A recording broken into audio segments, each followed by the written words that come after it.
Hello students, स्वागत है आपका the CBSE Guru YouTube channel पे। और मैं हूं शुभम सर और स्वागत करता हूं आपका the CBSE Guru YouTube channel पे। जैसा कि आप जानते हैं कि मैंने पिछली वीडियो में अपने एटॉमिक स्ट्रक्चर के इंट्रोडक्शन के बारे में बताया था कि किस तरीके से मैं सारे थ्योरम को बताऊंगा, क्या है एटॉमिक स्ट्रक्चर, ये सारी चीज़ों के बारे में मैं डिटेल एनालिसिस करूंगा इस वीडियो में। तो चलते हैं, सबसे पहले एटॉमिक स्ट्रक्चर के बारे में जानना है, ठीक है। तो सबसे पहले एटॉमिक स्ट्रक्चर का मतलब क्या होता है वो तो जान लें। एटॉमिक स्ट्रक्चर में देखिए, आइए, ये है एटॉमिक, ये है स्ट्रक्चर। एटॉमिक मतलब एटम से रिलेटेड, ग्रीक वर्ड है ये, एटोमियो कहा जाता है ग्रीक वर्ड में, एटम से रिलेटेड, ठीक है। तो ये मेरा एटॉमिक और स्ट्रक्चर, एटम से रिलेटेड जो भी चीज़ है, जो भी चीज़ एटम से रिलेटेड है, एटम सब जानते हैं, छोटा स्मॉल पार्ट होता है किसी भी मैटर का।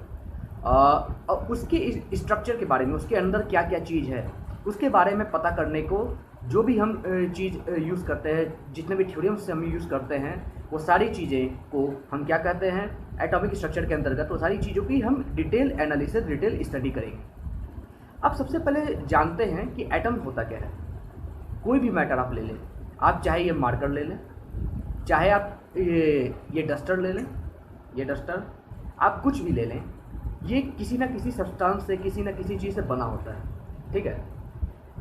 और ये स्टडी किया गया और ये पाया गया कि हम इसको कितना भी इसको तोड़ लें, ये मार्कर है, हम इसको कितना भी तोड़ लें, कितना भी तोड़ लें, कितना भी तोड़ लें, एक स्मॉल पार्ट बचेगा जिसको हम जितना भी हम तोड़ना चाहें वो नहीं टूटेगा, और उसी को एटम कहते हैं। तो कहा जाता है कि एटम जो है स्मॉलेस्ट पार्टिकल है, building block of the matter. किसी भी मैटर, किसी भी चीज़ का बिल्डिंग ब्लॉक होता है। जैसे आप मकान बनाते हैं, ईंट लगता है, एक एक ईंट जोड़ जोड़ के मकान बनता है, तो जो ईंट है वो building block of the whole house होता है। उसी तरह एटम क्या होता है, building block of the whole material. वो स्मॉलेस्ट पार्टिकल होता है, उससे ही मिल मिल के आपका सारा चीज़ बना होता है, सारा मैटर बना होता है। इवन आप भी छोटे छोटे एटम से मिलके ही बने हो, हमारे शरीर भी छोटे छोटे एटम से मिलके ही बना हुआ है।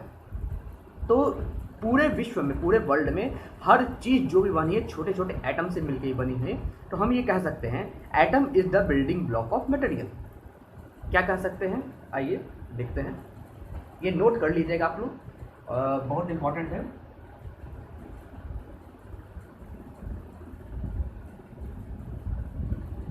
Atom is building block of matter. जितने भी मैटर हैं, एटम जो है उसका एक बिल्डिंग ब्लॉक की तरह काम करता है। और ये एटम ही है जो छोटे छोटे रूप में आपका बन के मैटर बनता है। और ये एटम ही डिसाइड करता है किसी भी मैटर की क्या प्रॉपर्टी होगी। हर एटम की अपने अपने खुद की प्रॉपर्टी होती है। ये सारी चीज़ हम पढ़ेंगे बाद में, बस ये जान लीजिए प्रॉपर्टी होती है हर एटम की अलग अलग। अब इस एटम जो कि पहले तो माना जाता था कि भाई ये बिल्डिंग ब्लॉक है और ये बेसिक मतलब सबसे स्मॉल थिंग है, इससे छोटी चीज़ हो नहीं सकती, इसको हम इसको डिवाइड हम कर नहीं सकते, ये अनडिवाइडेड है। लेकिन ये कॉन्सेप्ट टूट गया बाद में जब इलेक्ट्रॉन की डिस्कवरी हुई। तो जब इलेक्ट्रॉन की डिस्कवरी हुई तब ये भ्रम टूट गया। लेकिन सबसे पहले डाल्टन एटॉमिक थ्योरी, डाल्टन साहब ने जो थ्योरी दी थी, उन्होंने भी एटम को माना था कि ये अनडिविजिबल है, ये डिवाइड नहीं हो सकता। चलिए सबसे पहले देखते हैं डाल्टन साहब ने कहा क्या था एटम के बारे में, और उसके बाद किस तरीके से ये भ्रम जो है टूटा कि एटम अनडिविजिबल नहीं डिविजिबल है, और कैसे टूटा, ऐसा कौन सा एक्सपेरिमेंट किया गया था कि एटम डिविजिबल हो गया। चलिए देखते हैं।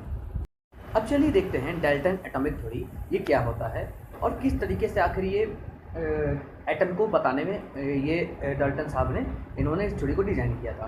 किस तरीके से उन्होंने एटम के बारे में बताया था, एटम क्या है, किस तरीके से उन्होंने एटम को इंडिविजिबल कहा था। चलिए देखते हैं। तो सबसे पहले ये देखना है हमको कि उन्होंने पहला चीज़ क्या कहा था। पहला चीज़ उन्होंने कहा था मैटर, कोई भी matter consist of indivisible atoms. कोई भी मैटर है वो इंडिविजिबल एटम से कंसिस्ट होता है। इंडिविजिबल मतलब जो एटम डिवाइड ना हो। ये मार्कर है, या ये डस्टर है, ये सारी की सारी चीज़ें छोटे छोटे एटम से बनी हैं और वो मिला के ये पूरा मार्कर, ये वो मिला के पूरा मार्कर या वो मिला के पूरा डस्टर ही बना हुआ है। तो जो एटम्स हैं वह स्मॉलेस्ट पार्टिकल हैं, बिल्डिंग ब्लॉक ऑफ मटेरियल हैं किसी भी मैटर के, और वह एटम कभी डिवाइड नहीं होता, वह इनडिविजिबल है, ऐसा डाल्टन जी का मानना है। जबकि ऐसा है नहीं, बाद में ये फॉल्स प्रूफ हुआ था, लेकिन डाल्टन जी का मानना है कि उस समय यही मानना था डाल्टन जी का कि एटम जो है इनडिविजिबल है। दूसरा क्या कहता है? दूसरा कहता है जितने भी एटम्स हैं, all atoms of A given elements, all atom of A given elements have identical properties, all atoms of the given element have the identical properties including identical mass। इसका सीधा सा मतलब है, माना कि कोई मैटर है डस्टर, ये एटम से बना है, ये स्क्वायर फॉर्म में है, इसके पास जो एटम होगा उसकी प्रॉपर्टी अलग होगी, उसका मेल्टिंग पॉइंट, उसका बॉइलिंग पॉइंट, उसका अलग अलग एटॉमिक नंबर या जो भी चीज़ है उसका सब कुछ अलग होगा। उसी तरह ये मार्कर का भी अपना मेल्टिंग पॉइंट, अपना बॉइलिंग पॉइंट, सबका प्रॉपर्टी अलग अलग होगा। तो इस तरीके से हम कह सकते हैं अलग अलग मैटर की अलग अलग प्रॉपर्टी, और हर मैटर में जो एटम्स हैं, हर मैटर में एटम्स हैं उनकी अलग अलग प्रॉपर्टी। लेकिन मान लीजिए कोई एक मैटर है, एक एटम की जो प्रॉपर्टी है और उसी मैटर में दूसरे एटम की प्रॉपर्टी, दोनों आइडेंटिकल होंगे और उनके मास भी आइडेंटिकल होंगे। तो यही कह रहा है all atoms of A given element, किसी भी गिवन एलिमेंट पे जो प्रॉपर्टी होगी एटम की वह मेरी आइडेंटिकल होगी, मास भी जो मास है वो भी आइडेंटिकल होगा। हर मैटर जो कोई भी एक मैटर है उसके हर एटम का, each atom of a particular matter have equal property, have equal identical mass. तीसरा है, उन्होंने कहा था compounds are form when atoms of different elements combine in a fixed ratio. उन्होंने कहा था कंपाउंड फॉर्म होते हैं, ये भी एक कंपाउंड है, छोटे छोटे एटम से मिलके बना है, ठीक है। वैसे तो ये एटम ऑफ सेम प्रॉपर्टी है, तो इसको हम कंपाउंड नहीं कहेंगे, ये एक मैटर है। इसमें कहा है compound are form with atoms of different element. मान लीजिए इसका एटम और इसका एटम, अगर ये दोनों मिला के फिक्स्ड रेशियो में, किसी भी रेशियो में मिला के कोई एक नया मैटर बनाए तो वो कंपाउंड कहलाएगा। मतलब कि दो एटम जिसका प्रॉपर्टी बिल्कुल अलग है, आइडेंटिकल एटम जब कंबाइन करते हैं तो एक मैटर बनता है, ठीक है, और वो उसमें सारे एटम की प्रॉपर्टी एक होती है। जब कंपाउंड की बात करते हैं, कंपाउंड के बारे में और अच्छे से डेफिनेशन हम आगे पढ़ेंगे, लेकिन अभी फ़िलहाल सिर्फ इतना जान लीजिए, जो कंपाउंड है, दो एटम जिनकी प्रॉपर्टी अलग अलग है, मानिए ये एटम ए है, ये एटम बी है, इनकी प्रॉपर्टी अलग अलग है। जब ये दोनों कंबाइन करेंगे, इनकी अलग प्रॉपर्टी, इनकी अलग प्रॉपर्टी, तो ये दोनों एडिशन करके कंपाउंड बनाएंगे, ठीक है। ये दोनों एडिशन करके ही कंपाउंड बनाएंगे, कंपाउंड का निर्माण करेंगे। और कंपाउंड क्या होता है, सीधे से हम डेफिनेशन जान सकते हैं। Compound it is the matter which is formed from the atoms having different properties. और कुछ उसके बारे में बात करेंगे कि if the atom have same properties and they are combined together to form the matter, then वो कह सकते हो कंपाउंड नहीं, ठीक है।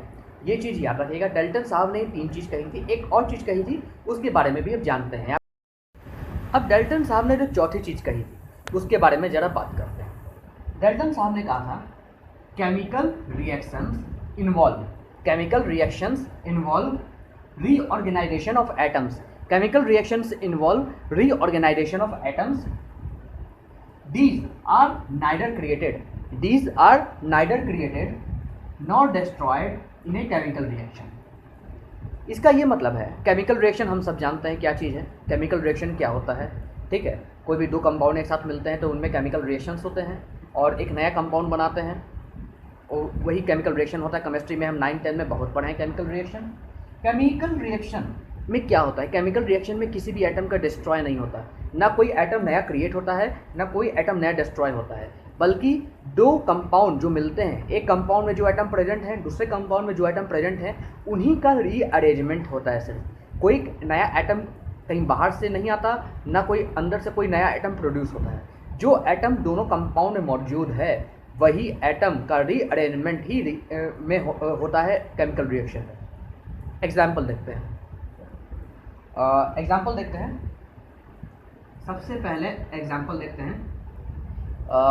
ये तो आप जानते होंगे, NaCl यानी नमक, NaCl sodium chloride plus H2SO4 concentrated ले लेते हैं, ठीक है। NaCl प्लस H2SO4, क्या आप लोग जानते ही होंगे इसका रिजल्ट?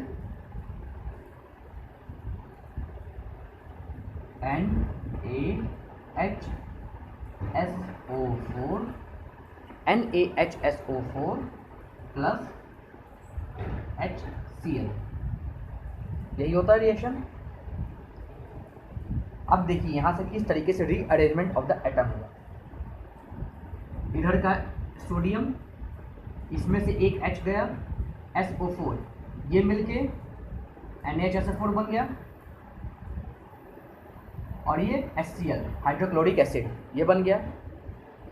सल्फ्यूरिक एसिड और सोडियम क्लोराइड ये हमने मिलाया तो सोडियम हाइड्रोसल्फेट ये बना, और HCl हाइड्रोक्लोराइड ये एसिड बना, ठीक है।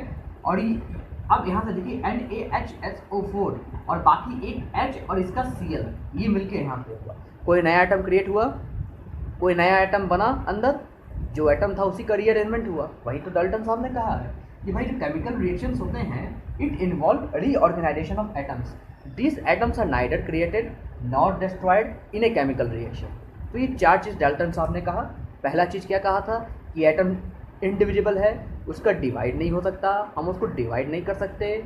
जो दूसरा चीज़ क्या कहा था, जो मैटर है उसमें जो पार्टिकुलर एटम है सबकी प्रॉपर्टी आइडेंटिकल होगी, हर जगह प्रॉपर्टी क्या होगी, आइडेंटिकल होगी।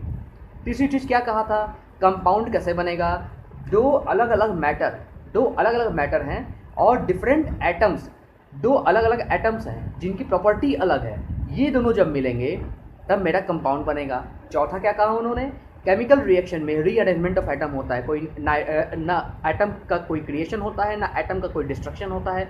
Atoms can neither be created nor be destroyed here in a chemical reactions. Okay, I hope you have understand a lot about Dalton atomic theory. तो मुझे लगता है कि डाल्टन एटॉमिक थ्योरी अच्छे से समझ में आ गया होगा। अब आगे के थ्योरम हम देखेंगे, किस तरीके से आगे के थ्योरम और चलते हैं, किस तरीके से और आगे जो जितने भी थ्योरम आते हैं धीरे धीरे मैं एटॉमिक स्ट्रक्चर में प्रोग्रेस करता जाऊंगा, ठीक है। तो ये तो था डाल्टन एटॉमिक थ्योरी। उम्मीद है आपको ये पसंद आया होगा। पसंद आया तो लाइक कीजिएगा, शेयर कीजिएगा, और इसको जितना ज़्यादा आप सब्सक्राइब करें उतना बेहतर है, क्योंकि आपके भविष्य के लिए बेहतर है। सब्सक्राइब कीजिएगा, सब्सक्राइब के बगल में जो बेल आइकन है उसको दबाइएगा, और उसको प्रेस करके आप हम मेरे जो रेगुलर वीडियोस, मैं रेगुलर वीडियोस डाल रहा हूँ। मेरे 2 यूट्यूब चैनल हैं, एक द स्टूडेंट गाइड जो कि मैं स्टूडेंट के कैरियर को लेकर उनके बता रहा हूँ कि आप क्या कहाँ आपको स्कोप मिलेगा, कहाँ आप कौन से पेपर दे सकते हैं, किस लेवल पर दे सकते हैं, क्योंकि 95% लोग को ये मालूम नहीं होता कि कौन से पेपर हो रहे हैं। तो द स्टूडेंट गाइड मेरा यूट्यूब चैनल है, मैं डिस्क्रिप्शन में उसका दे दूंगा, आप वहाँ पे सब्सक्राइब कर लीजिएगा उसको। मेरा ये चैनल द CBSE गुरु, ये भी आप सब्सक्राइब कर लीजिएगा। यहाँ मैं जितने भी वीडियोस हैं लेक्चर्स की वो डालूंगा। द स्टूडेंट गाइड में कैरियर से रिलेटेड सारी चीज़ डालूंगा, तो आपका डबल फ़ायदा मैं करा रहा हूँ। तो आप इसको सब्सक्राइब कीजिएगा, लाइक कीजिएगा, और जितना शेयर कर सके अपने फ्रेंड्स को, अपने रिलेटिव्स को, उतना बेहतर है, ठीक है। चलिए तब तक के लिए नमस्कार।